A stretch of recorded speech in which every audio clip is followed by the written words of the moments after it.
The celebration of the Communing with Darkness Day, a celebration for the Zealots of the Church of Madness. Allow me to elaborate. The light of the sun is falling on the moon, and based on the position of the moon, it reflects in a certain way. When we see the full moon, we celebrate the Mad God's Day. One of the important reasons why we celebrate the Mad God's Day is to exercise our divinity ritualistically, but the most important reason is that we pick a few of obsessions and overindulge in them in the celebration part. This way, we achieve frustration and get liberated from our picked obsessions or obsession, and it contributes to formation of habit of frustration from formation of any obsession, which makes us a step closer to ascension, to freedom from the risk of any obsession turning into an addiction, and thus we close the doors for ourselves for insanity. But what about the new moon? Well, here is a celebration for the dates when the moon is new. As the Mad God's Day honors divinity and helps us come closer to ascension, we need to honor the source of madness, of the creative impulse, which is the three emotions of madness: rage, rapture, and despair. The celebration of Communing with Darkness Day consists of two parts. The first part is committing an act that is not sinful and doesn't go against the virtues, according to madness worship, of course. And the act is supposed to provoke sensation of one or more of the three emotions of madness.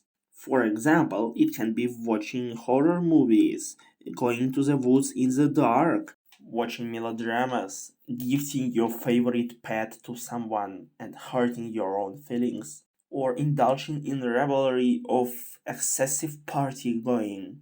The methods of invoking one or more emotions of madness are not limited except for they must not be sinful and must not be against the virtues in accordance to the madness worship.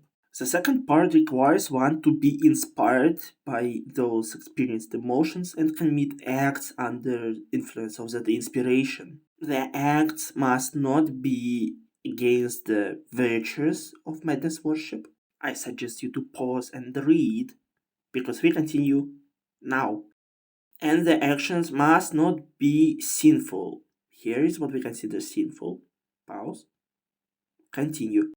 And that is all to the celebration. It might appear simple and little, but it is not, because it can cause obsessions that may very easily turn into insanity. In the Mad God's Day, it is not essential to experience these emotions strongly, but in Communing with Darkness Day, intensity of the three emotions of madness is what is valued the most, and the stronger you experience them, the better you have celebrated the day. And exactly due to the intensity of the experienced emotions of madness, there is a possibility that upon indulgence in the generated obsessions, a person can develop an addiction. So it is volunteered tapping into the darkness, into the risk of developing insanity. The celebrating zealot is supposed to demonstrate mental strength, resilience, and fortitude in resistance of the call of insanity, of the call of darkness.